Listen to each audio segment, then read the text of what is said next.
All right, you are listening to episode number 40 of Reflections from WT. Number 40. Can you believe we've done 40 of these things? I can't believe it, Randy. Yeah. 40 of these things. So yeah, I think we're about to get it down now. Maybe a little bit. Yeah, I'm excited about today. Yeah, I've been looking forward to today and today's guest. A couple guys I really enjoy talking to and have a lot of respect for. Our guests today are Texas Outdoor Musical Artistic Director Stephen Crandall and Cultural Foundation of Texas Panhandle Executive Director Dr. Andrew Hay. Welcome. First of all, tell us what you do. Let's start with Dr. Hay. I've been tasked with, and I have the joy and privilege of overseeing two entities that are under the CFTP banner, Cultural Foundation of the Texas Panhandle. So effectively, CFTP is the management of both Panhandle Plains Historical Museum and Texas the Outdoor Musical. And these two entities, which have combined about 156 years of operation in this region. And so incredibly storied institutions, and those two boards entered to an agreement with West Texas A&M to say, well, how about we leverage one another and leverage this moment alongside WT to say, how do we promote all the good things of the Texas Panhandle and the state that come through both an artistic expression of the history of this region and also those incredible artifacts that are at the museum. So I get to help manage that and guide that and give some vision and input into those two entities. How long has it been in existence? CFTP? Yeah. Gosh, I'm looking at Dr. Wendler. I think January of 21. Yeah. Does that sound right? It's less than 2 years. Yeah. Less than 2 years. And it's I'm not going to say it's moving at the speed of light. Sometimes it feels like glacial speed, but we're making progress with this. And this is going to, as Andrew said, it's going to hone down our edge on how important the values and the culture of West Texas and the Panhandle are to WT and to this place. And was this your idea, Dr. Wendler? Yeah. So, and how does it tie into WT? Yeah,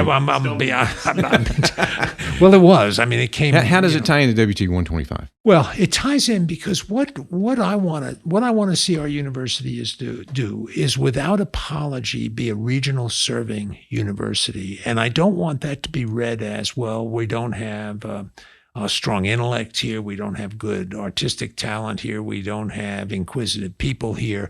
If we serve this region that's largely agricultural and energy based and so on and so forth, that really there's life in this region, not just here, but in all this constellation of small communities and so on. And I want WT to be reflective of that and responsive to it. And do it without apology. I don't want to be in New York. I lived in New York. I don't want to be in San Francisco. I lived in San Francisco. I don't want to be in Houston or Baton Rouge. I've lived in Austin. I've lived in all these places. And the fact of the matter is, there's something uniquely, really special about West Texas. And if we lose it, if it escapes, if it turns to vapor, it's gone. And we'll never get it back. And I don't want that to happen. And my hope is, and I think that Andrew and Stephen and others, the boards, are all proving this concept that when we talk about the history of the Panhandle, through the Artifacts Museum, through the performance, the play that has and it is a fictionalized history in some ways, but it's also, it's real. It's real. It's what West Texas is. I think on top of that too, something I love about these two entities that represent this area and maybe the state of Texas overall is, they represent the complete unexpected and surprising qualities of the history and the people and what it's taken to live here and continue to live here. And then also with WT 125, I look at the people, and I know Stephen will talk about this, but I look at the cast and crew that come here from all over the nation and world in some extent, and they get to be with us for a time and really help us create something incredible and tell the story of this region. And then at the museum, well, I won't get started on the museum too much, but I obsess over the museum and all the incredible artifacts that are not only from the Panhandle to the world, but all the surprising stories that from around the region and the state that collection represents from millennia past. Yeah. One of the things that I've always said, and Dr. Wendler's heard me say this, and he says I'm trying to fix that, is that I don't believe that WT brags on itself enough. And I think the same thing is true with the museum and with Texas. I don't think we brag on, and I think we need to do a better job getting the word out. So, Stephen, I'm going to shift over to you. You and I have kind of worked a little bit together over the last several years. You were department head for the theater department here at the Sybil B. Harrington Fine Arts College. And recently you shifted over to artistic director. Why did you do that?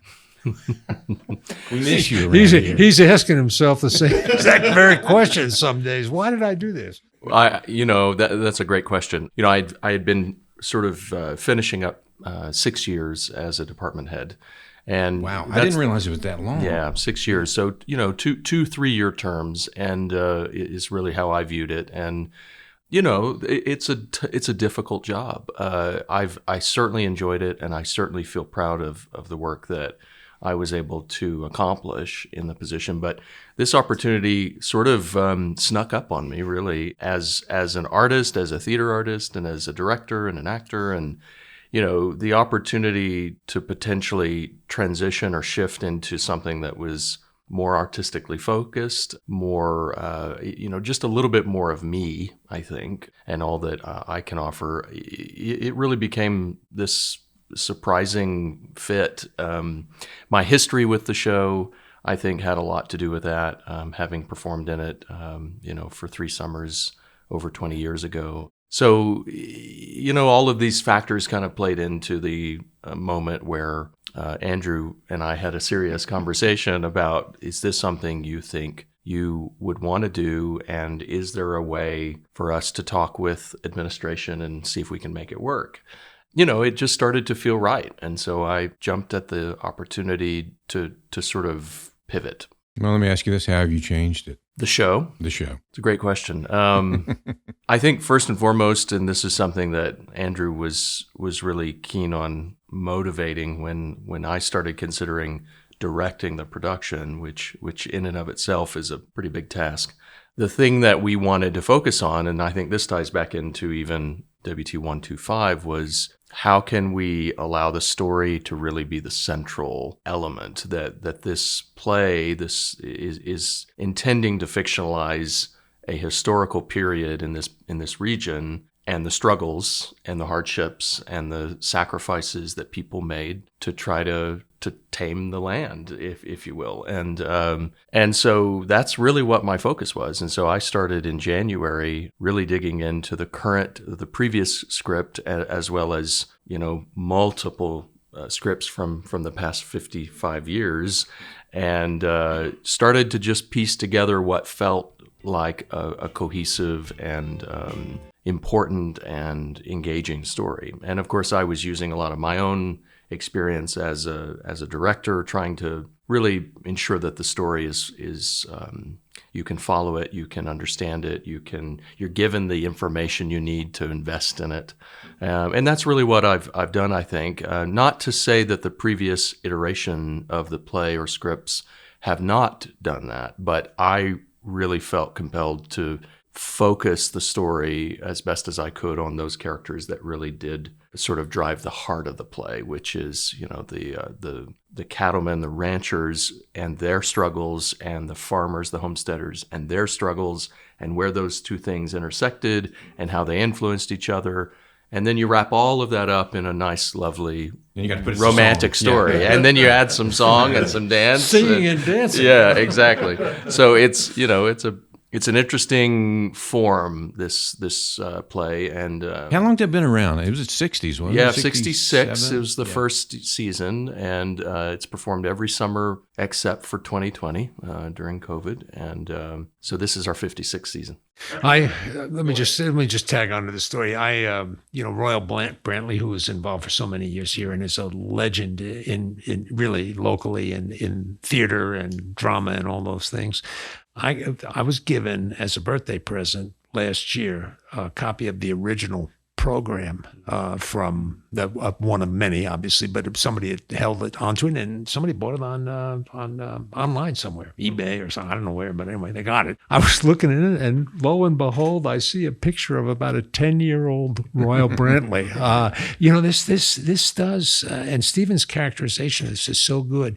It does capture part of what West Texas is in a very real way. And, it can be seen as I don't know, maybe overly romantic or nostalgic to think about this, but there are kernels of what West Texas is that are critically important today in contemporary society that I feel are in some ways oozing out of the cultural milieu. I mean, they're just not the same anymore. And I think I'm not holding on to the past, but there are deeply embedded human principles that guide how we do things. And I think that play captures some of those, just like the museum does. That's what makes these things so important to me. And that's what's so important about WT. I told somebody once that they said, but we're we're a little backward up here. A faculty member told me this. I said, I don't know. I said, you give me 2 weeks on the Upper West Side of New York and I'll get 150 people that are willing to pay 4 times what we're charging for tuition and fees to come here and be in a place like this, because it does have some sort of fabric, a structure, bones, DNA that knit together into something that's viable in contemporary society. And we forget it. And by the way, I told new employees yesterday at a meeting, I really do like this place, but I'm going to tell you we're not perfect. It is not a perfect place. Every place has imperfections. But we're working hard to reinforce those basic tenets of existence that appeal, I think, to all people. And I think that's when Stephen talks the way he does it, it softens my heart, because I think that's exactly what we should be doing. Sorry. All right, we're going to take a break. And when we come back, I want to talk about the museum, and I want to talk about maybe what the future of the museum is going to look like. We'll be back in 1 minute. West Texas A&M University is the Panhandle's university. With a commitment to serving the region and the world, WT is proud to put people, programs, and places first. We are a strong community, a herd of buffaloes proud to call West Texas home. Learn more at wtamu.edu.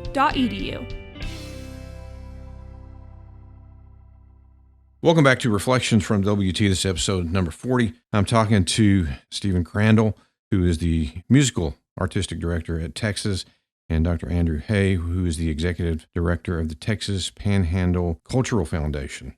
I was thinking about this as I was driving into work today.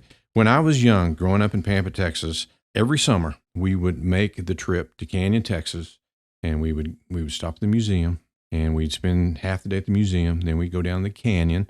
We'd go hiking, playing down in the water down there, and then we'd go see Texas. That really left an impact on who I am, and I think it's been that way for a lot of people. And the museum was a big part of that. I love the museum to this day. I have spent a lot of hours recently at the museum, and I've helped with some exhibits and stuff. So I love the place, and I'm fortunate to be on that vision committee where we're thinking about what the future of the museum may look like. Andrew, tell me what you think it may look like. Oh, gosh, there's a lot there. I think, first of all, I'd say you mentioned some elements that actually are part of the history of the museum itself. We're not mentioning the amphitheater and where it is for Texas, which is down at Paladuro Canyon State Park. And actually the road, 4th Avenue and Canyon, was built when the museum was completed. It was built so that it would connect to the new road that the CCC was building down in the canyon. And so it was actually this nice poetic link between the front door of what is now Pioneer Hall of the museum and that road down into the canyon as it became a state park. So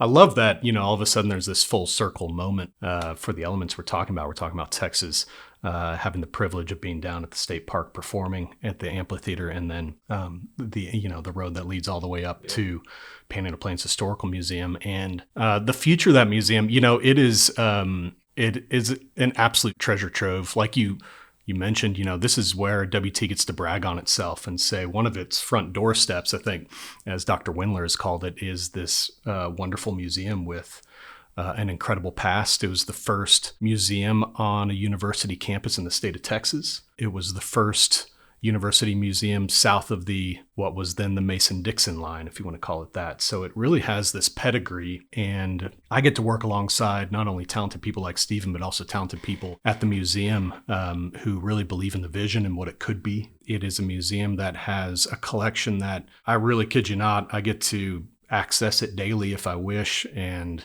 what we have in that museum is pretty much unparalleled if you're talking about Western heritage.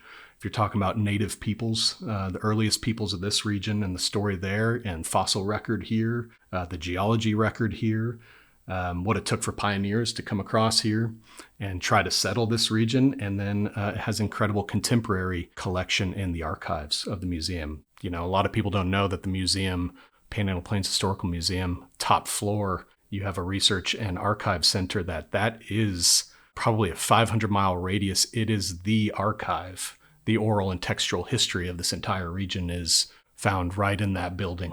So very special place, keeps me up at night, but it keeps me up in a good way thinking, every museum has this challenge to say, how do you get the prime pieces of the collection in front of as many people, the diverse collection in front of a more diverse public? And that takes a jigsaw puzzle. It really is a jigsaw. I say it's creating space. You have so many artifacts, that's almost impossible. It is. So you do have to say, and we've got great curators and leaders there, you do have to say, what are the most important things? And if they're not in front of people, why are they not in front of people? What would it take to get them in front of people? And then we've been talking, the board, Panhandle Plains Historical Society board, has been saying, well, what does the space need to be? The inside of the buildings, because it's 4 buildings put together make up the museum. What do we have to do to create the best type of experiences possible for many, many people to come in and many, many more? So I love that challenge, and I know the president is thinking that way too. What does the museum become? And then beyond that, another arm of the important factor of the museum is education. We serve every independent school district in the Panhandle of Texas. And we serve many outside of that region as well, the immediate 26 counties. We also serve dozens of other schools. And so we've started some great initiatives with a STEAM lab, and we're looking to actually do a few other things in the future pretty quick here with education. Yeah. I'm going to ask each one of you, is it a weird model having a musical and a museum put together, operating under the same umbrella? And has anyone ever done that before? I'm not sure anyone has ever done it, but I don't think it's so much a weird model, but it goes to in a sense, the foundation of our region, and that is the culture of the Panhandle. And between the museum in its historic presentation of its peoples and the Panhandle's peoples and so on through artifacts and their various collections, and the play through this, I'll say based on the museum, a more contemporary view of what West Texas is and the challenges, the human struggles and so on that it took to settle the region that still exists to some extent. It may be weird, but it may be because it's West Texas and the people here value their past a little bit, in many ways, strongly value their past.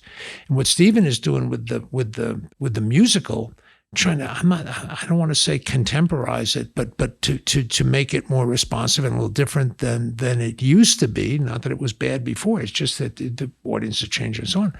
The museum is challenged in the same way, I believe, to how to bring this and make it relevant to new eyes and new ears and so on in both cases. And maybe it is a little weird. I don't know, but do you think it's weird, Stephen? Not in the sense that both entities really focus on, as Dr. Wendler said, the preserving history, preserving some connection to this region and how it was founded and how we made life possible here, So in that regard, no, it doesn't confuse me.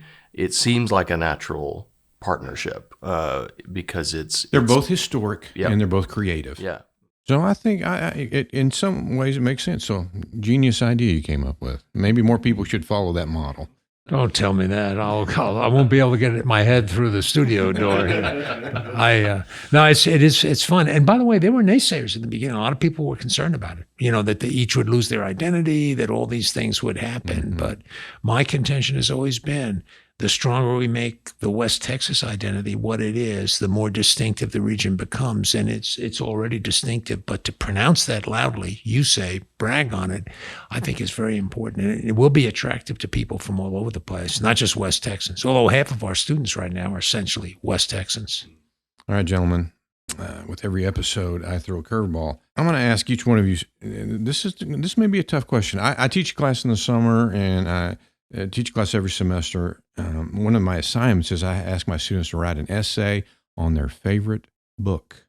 And I'm going to ask each one of you to tell me what your favorite book is. And don't try to kid me into being Mr. Super Spiritual saying the Bible. I don't want to hear that one.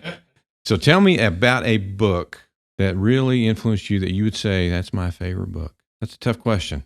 Not for Andrew. Well, there's a lot, and this is difficult, but mine's always been The Hobbit. Really? Yeah, and I just saw my oldest read that book for the first time this past week. Yeah. And so it rekindled those feelings of, there's just this great, simple story, and there's it didn't have closure. When he went on to keep writing things, he didn't stop. But, just a very simple story, I think, about an intrepid journey and meeting a goal and a challenge and overcoming that. So I've always loved The Hobbit. I almost said the Iliad, though, but. Did the Lord of the Rings, do you like the Lord of the Rings too? Oh, yeah. So you're a Tolkien fan. Yeah. But The Hobbit's just a great kind of innocent book in a way. Did you like the movie or not? Was it disappointing? I haven't. I watched the first one of The Hobbit, and then I didn't. Not because it was bad. I just kind of got bored. Oh, interesting. Stephen, what's your favorite book? I think one experience of a book that has lasted for me is The Count of Monte Cristo. That book, I don't know why, it just captured me, and I think it was partly to do with kind of the theme of redemption and just the idea of being sort of beat up by life and then finding a way to make your way back and do something positive. And so you like vengeance? I like vengeance. I like good guy winning. Count of Monte Cristo. That's interesting. Dr. Wendler, do you have a favorite book? Yeah, I got a bunch of them. Mine aren't as sort of cerebral as those two are. Probably, and this is going to sound bad, but The Power Broker. It's about Robert Moses, who I'm very familiar with because I grew up on Long Island.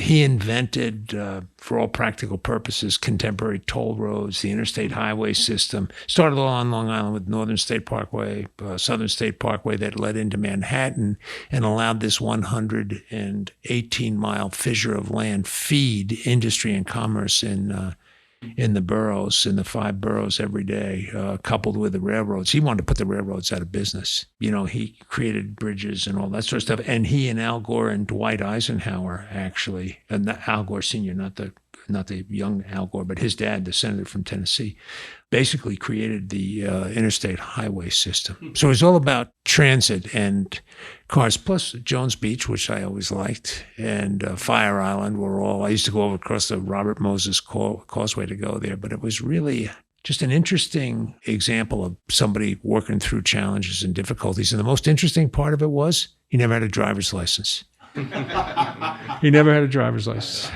But anyway, I like that book because it was about solving complex problems. Yeah, I will share. I have several favorite books, but I will tell you what one of my favorite books is and how it ties into our conversation today. One of my favorite books is Dances with Wolves, and I like the movie and I like the book too. If you read the book was actually, it happened in Palo Duro Canyon. And so that was always one of my favorite books. I love the movie. I thought the movie and the book were really close.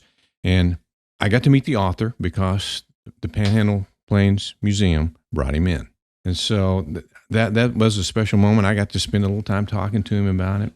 And so that was really cool that I got to do that. That's what I tell my students. Things like that are perks that you get going to college. I will never forget talking to him. And I said, I love the movie. I love the book. Usually movies and books are so different. And I'm always disappointed with the movie. He said, I can tell you why you like the movie. He said, because I wrote the screenplay too. So I thought that was cool. So, it's the best of both worlds. Right? Yeah. So anyway, that's my story of my favorite book and my favorite museum. There you go. Well, thank you guys for joining us today. I've enjoyed our conversation. Please join us again next time for Reflections from WT. It will be episode number 41. We'll see you then.